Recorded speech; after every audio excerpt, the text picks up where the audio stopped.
5,000 কোটি টাকার বাড়িতে থাকে, যেই বাড়িতে আছে 700 গাড়ি। একটা পরিবারে থাকে 5,000 কোটি টাকার বাড়িতে 700টি গাড়ি আছে, 8টি বোয়িং বিমান আছে। অথচ অন্যদিকে ইসরায়েলের গাজায় সপরিবারে হত্যা হওয়ার পরে শিশুটি খাচ্ছে পাশে বসে ঘাস। আহা, কি চিত্র বিশ্ব দেখছে। একদিকে 5,000 কোটি টাকার বাড়িতে 700 গাড়ি নিয়ে আল নাহিয়ান পরিবার, দুবাইয়ের রাজ পরিবার, তারা এইভাবে চলছে। অন্যদিকে গাজায় ফিলিস্তিনি শিশুরা না খেয়ে ধুকে ধুকে মরছে। বিশ্ববাসীর এই দৃশ্য এতটা করুণ, এত ভয়ঙ্কর, কাল কিয়ামতের ময়দানে এই আল নাহিয়ান পরিবারকে আল্লাহ পাক এমন পানিশমেন্ট দিবে, তোমার পাশের ফিলিস্তিনে ছোট্ট শিশু ঘাস খেয়ে বেঁচে আছে, তুমি 5,000 কোটি টাকার বাড়িতে 700 গাড়ি নিয়ে 8টা বোয়িং বিমান নিয়ে আছো, তোমাকে আল্লাহর কাঠগড়ায় দাঁড়াতেই হবে। কথা বলুন ঠিক কিনা? কোথায় মানবতা? এক বাড়ি 5,000 কোটি টাকার বাড়ি, মানুষ কয়েকজন থাকে একই পরিবারে, 8-10 জন 12 জন মানুষের 700 গাড়ি, 8টা বোয়িং বিমান আছে। এক একটা বিমানের প্রাইস হচ্ছে 1,000 কোটি টাকা করে। এক একটা কি গাড়ি সর্বনিম্ন দাম হচ্ছে 10 কোটি টাকা করে। ভাবেন, 40-50 হাজার কোটি টাকা এক পরিবারে বিলং করে। অন্যদিকে 40-50 টাকার জন্য ওই শিশুটা ঘাস খায়। হায় রে বিশ্ব, অবাক নয়নে তাকিয়ে আছে বিশ্ব। গাজার ফিলিস্তিনি সম্পর্কে আর কত মার খাবে।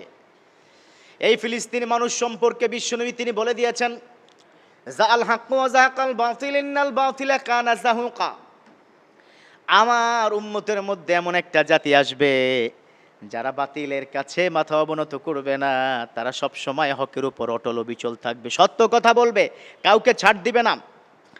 ক্বালা সাহাবিয়্যু মান হুম ইয়া রাসূলুল্লাহ। সাহাবীরা জিজ্ঞাসা করলেন, ও আল্লাহর নবী, তারা কারা যদি আপনি দয়া করে বলতেন। বিশ্বনবী বললেন, ওহুম আসহাবুল ফিলিস্তিন ও আকনাফুল ফিলিস্তিন দাখালাল্লাহু ফিল জান্নাহ। আর তারা হলো যারা ফিলিস্তিনের অধিবাসী এবং ফিলিস্তিনের আশেপাশের অধিবাসী। জীবন যাবে তো ঈমান যাবে না, তাদেরকে রব্বে কারীম আল্লাহর জান্নাতটা দিয়ে দিবে। আল্লাহু আকবার। 7 বছরের ছোট্ট শিশুটা, মৃত শিশু, তার বোনের পাশে, বোনের দুটো হাত নাই, পাশে তার প্রিয় ছোট বোনের লাশ যখন তার সামনে দিয়ে যায়, ওই শিশুটা মুখ থেকে বিড়বিড় করে বলে, ও বোন, তুমি তো জান্নাতে চলে গেছো, আমি খুব তাড়াতাড়ি তোমার সাথে সাথে জান্নাতে আসতেছি। আল্লাহু আকবার। অথচ দুবাইয়ের আল নাহিয়ান পরিবার, তুমি 30,000 কোটি টাকা বিলং করে গাড়ি বাড়িতে বিমান নিয়ে ঘরে তুমি থাকো, অথচ অন্যদিকে গাজায় শিশুরা এভাবে নীরবে হত্যা হয়ে যাচ্ছে, সারা বিশ্ব তাকিয়ে আছে। ধিক্কার জানাই তোমার এই সম্পদকে। এই সম্পদ কি হবে এটাও কিন্তু বিশ্বনবী বলে দিয়েছেন।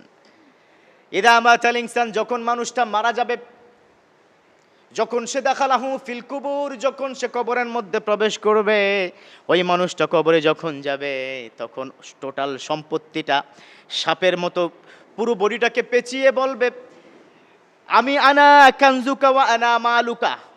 ও শোনো মানুষ, আমি তোমার সেই সম্পদ, যেই সম্পদটা তুমি পৃথিবীতে ভোগ করেছো, রেখে আসছো, সেই সম্পদ, যে সম্পদ তুমি পৃথিবীতে রেখে এসেছো, অন্যের উপকারে তুমি আসো নাই। গাজায় হাজার হাজার মুসলিম হত্যা হচ্ছে নির্মমভাবে, অথচ তোমার সামনে বিশাল আস্ত উট, আস্ত দুম্বা 2 লোকমা খেয়ে ফেলে দেয়। এই জন্য বলবো, প্লিজ একটু মানবিক হওয়ার চেষ্টা করেন। আলহামদুলিল্লাহ, আমার দেশের মানুষরা যেভাবে নেতা হুয়ান তার বিরুদ্ধে সোচ্চার, গাজা এই যুদ্ধ, stop genocide, stop fighting, stop the war, যেভাবে আমরা সব জায়গায় বলি, আলহামদুলিল্লাহ দেখবেন ক্রিকেট স্টেডিয়ামে আমাদের দেশের অনেক ইয়াং পিপলরা তারা কিন্তু প্লে কার্ড নিয়ে সেখানে হাজির হয়। This is call Iman. Ability নেই, জবান তো আছে, প্রোটেস্ট করো। মান রাআ মিনকুম মুনকারান ফালিয়ুগাইয়িরু বিয়াদি ওয়া ইন লাম ইস্তাতি ফাবিলিসানি ওয়া ইন লাম ইস্তাতি ফাবিকলবি ওয়া যালিকা আযআফুল ঈমান। ভোকাল হতে হবে প্লিজ। আমি এই জন্য বলবো, হয়তো আমার কথা আপনি বুঝবেন না, I would like to request the king of the king, mister Al Nahyan family, please do something for the Palestine people, please do something for the Palestine people. আল্লাহ আপনাকে ধরবে। Allah will ask you about this matter, what you have done in this world. পৃথিবীতে তুমি কি করেছো, তোমাকে আল্লাহ ধরবে। তুমি কোন দেশের রাজা মহারাজা, ইনিল হুকমু ইল্লা লিল্লাহ লিমানিল মুলকুল ইয়াউম। আল্লাহ নিজে বলবে আজকে কার ক্ষমতা, এই বিশাল অধিপত্যর মালিককে আজকে। এই জন্য রাজা আল নাহিয়ান পরিবারের যারা আছেন আপনাদেরকে বলবো, please do something for the Palestine people. আল্লাহ আমাদের বুঝার তৌফিক দান করুক, আমিন।